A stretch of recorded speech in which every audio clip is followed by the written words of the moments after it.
Al-Zarbi affirms there is a public decision to nominate President al-Assad to the presidency.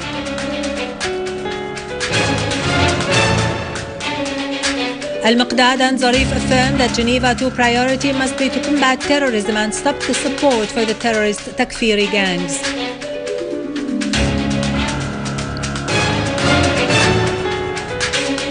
The tribes' gatherings in Syria stressed they are only represented by the Syrian government's delegation to Geneva II.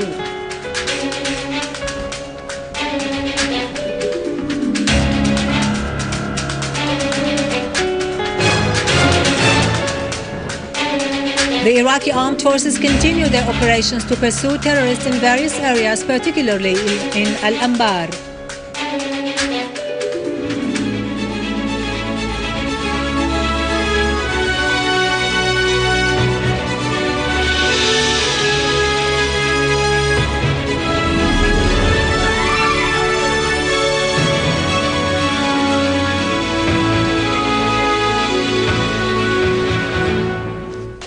Good afternoon, ladies and gentlemen, and welcome to our news for today. In a press conference, Minister of Information Omran al-Zarbi asserted that Syria is keen to make the international conference in Geneva on resolving the crisis in Syria a success in order to achieve the aspirations of the Syrian people, emphasizing that there is a public decision to nominate President Bashar al-Assad for the presidency. Al-Zarbi stressed that the armed groups that exist in Syria under different names are all terrorist groups, and all their attempts to show themselves as moderate will not deceive the Syrian people. Al-Zarbi added that the terrorists who attacked in federal Russia are the same, holding the same political and financial identity as those who commit crimes in Syria and Iraq, asserting that it is the right of all Syrians, Iraqis and Russians to defend their national security. Al-Zarbi stressed that the state which commits terrorism in the world is well known. It must be held accountable and must pay the price. The information minister added that we understand very well that in the future there will be an expanded government in Syria, but there will not be a transitional ruling body, as was the case in Iraq during the US invasion, underlining that any agreement in Geneva, if not approved by the Syrian people in a referendum, then it will be meaningless, of no value, and surely cannot be implemented. Al-Zarbi said anyone will be under illusion to believe he can change things on the ground by sending terrorists and weapons to Syria. Mr. Zarbi added the Turkish government, he stressed, should fully close its borders in the face of the terrorists, expel them from its territories and stop the logistic and financial support for them. There are huge infiltration attempts from Jordan into Syria, Mr. Zarbi went on, and the Jordanian government should control the borders and refrain from succumbing to foreign, particularly Saudi dictates. Deputy Foreign and Expatriates Minister Faisal Muqdad has discussed with Iranian Foreign Minister Mohammad Jawad Zarif in Tehran the relations between the two countries and the developments related to the convention of the International Conference on Syria, Geneva II, as well as bilateral coordination and the situation on the regional and international arenas.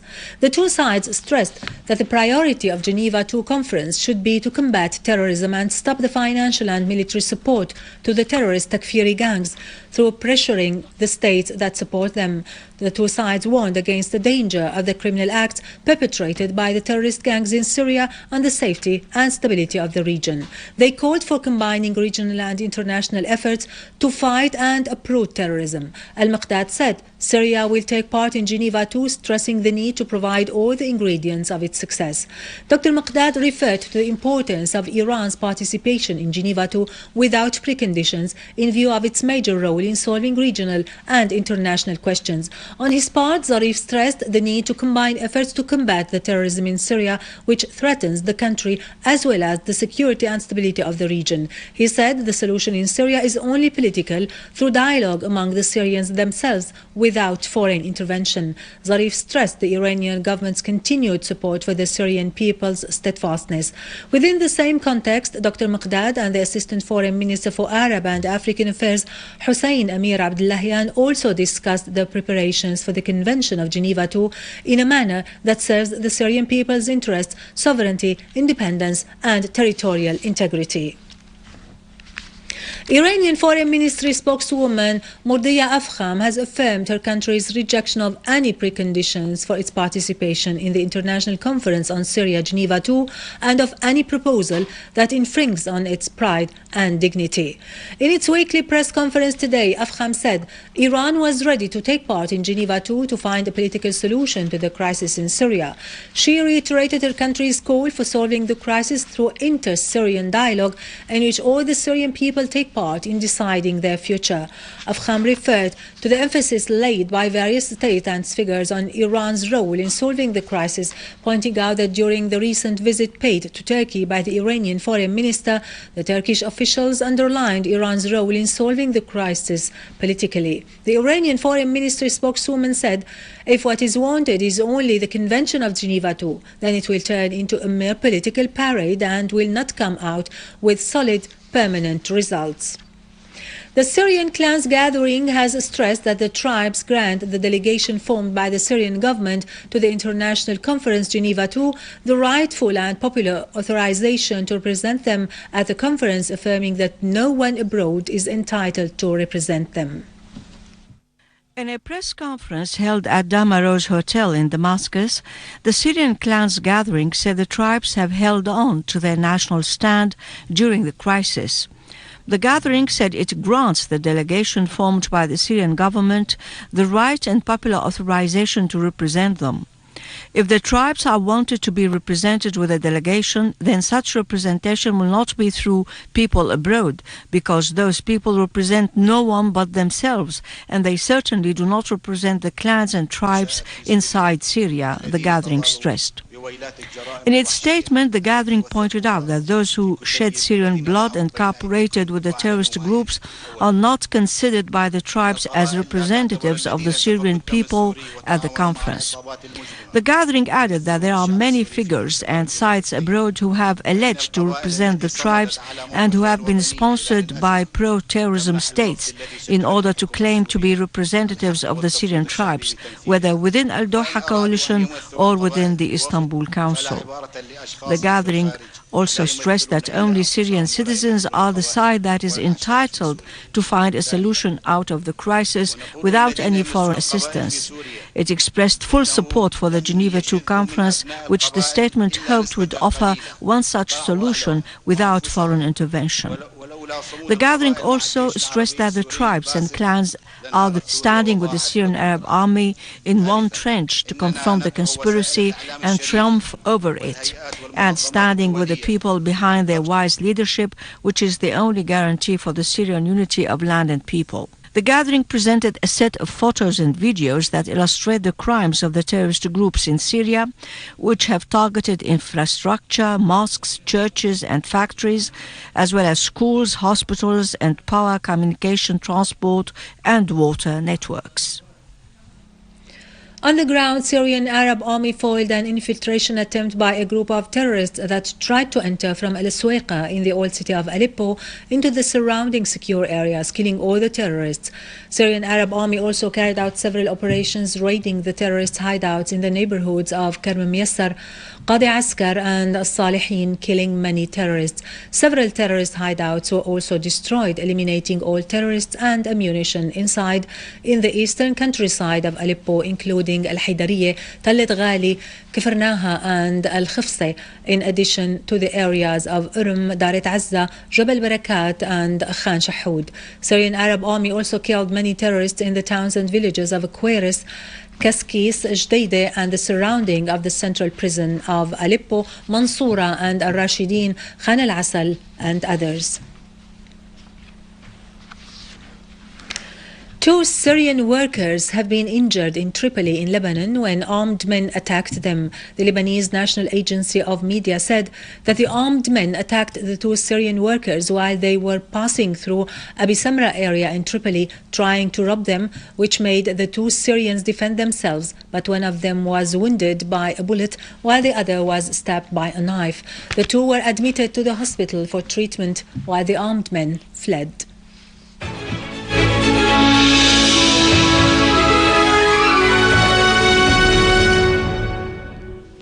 Welcome back. Iraqi army continued its operations to hunt down the terrorists in several areas, especially in the governorate of Al-Anbar. Iraqi security forces killed 5 terrorists from the so-called the Islamic State in Iraq and the Levant, which is affiliated to Al-Qaeda, and arrested 2 others in Al-Ramadi. In Fallujah, the Iraqi security forces killed a terrorist nicknamed as Abu Tufail al-Qawqazi, assistant of the so-called Mufti al-Mujahideen Shura Council in the city. The Iraqi security forces reopened the highway in Anbar, west of the country. They also opened roads for quick passage of truck drivers and fuel tanks to ensure they arrived to Ramadi and Fallujah. Meanwhile, a unit from the customs police killed 2 suicide bombers who were trying to attack the customs department of Tikrit in Salah ad-Din governorate. Iraqi police also thwarted a terrorist attack that targeted the houses of the citizens in the southern city of Dujail, south of Tikrit, killing 3 terrorists.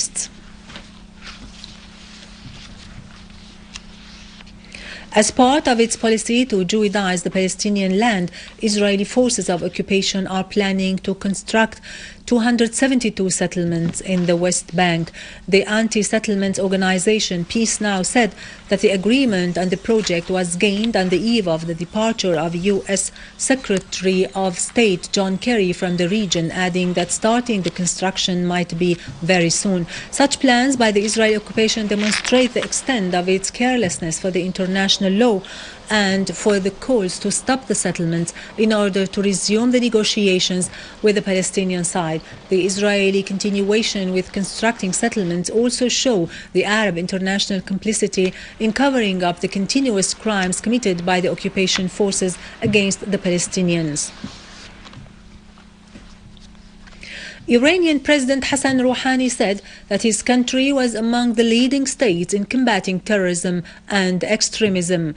Chairing the first meeting of the governors, Rouhani said that Iran has always played a pioneering role in combating violence and extremism, adding that Iran was witnessing a relief vis-à-vis external policy. He further underlined the necessity that the talks with 5+1 group be based on a win-win principle, adding that the talks would have reached a deadlock had win-lose principle continued to prevail.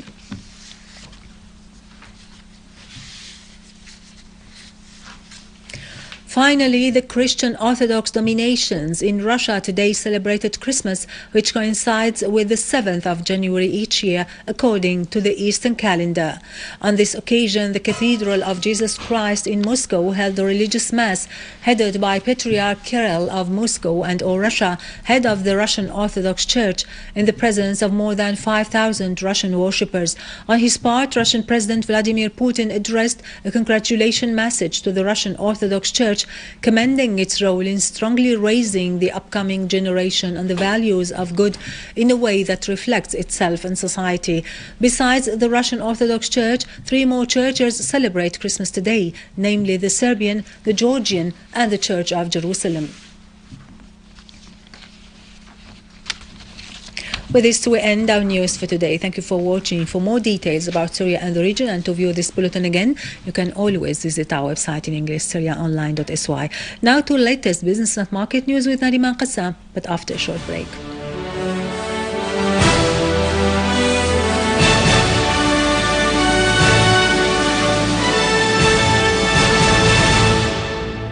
Ladies and gentlemen, good afternoon. The total of the cotton amounts marketed in Hasaka Governorate was about 32,000 tons this season. As the manager of the marketing cotton in Hasaka Governorate stressed that the January has transferred the biggest section of cotton bills to the agricultural banks in order to be paid to farmers as soon as the funds arrive. 41,000 tons of wheat reached Idlib Governorate. As the manager of the establishment of wheat trading and manufacturing said that another 136,000 tons of stored wheat are added to the mentioned amount, which could meet people's needs of the bread for the year.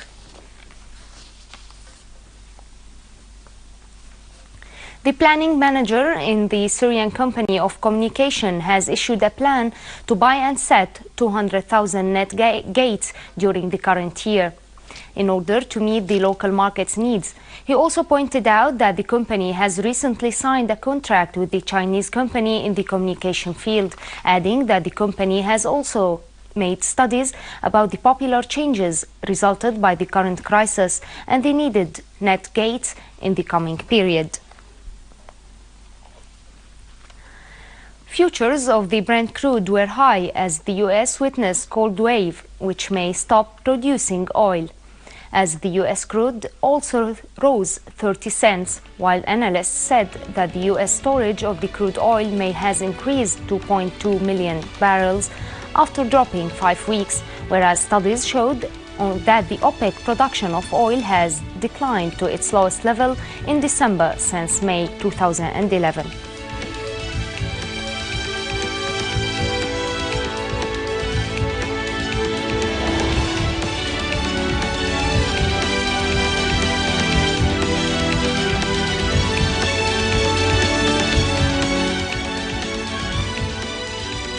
The European shares rose as the German unemployment rate fell the most in 2 years, while investors weighed China's tighter rules to control its shadow banking industry.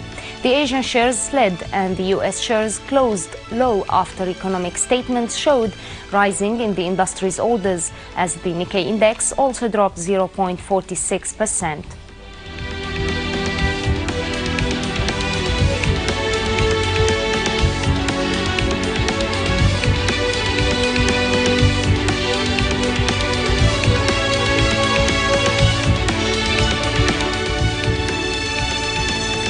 Gold continued climbing for the sixth session, 0.3%, approaching its highest price in 3 weeks amid stocks weakness and the Chinese orders strength in the markets, while the U.S. futures of gold stabilized in the previous session after falling 3% for a while, then recovering.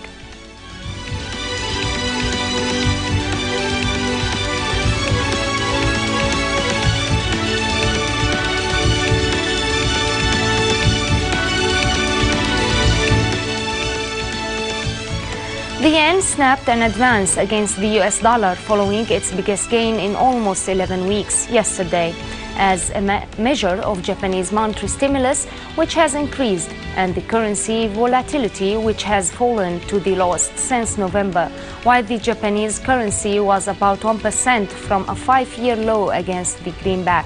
On the other hand, the euro was little changed before a regional report saying that the economists mentioned they will show inflation approaching the slowest in 4 years.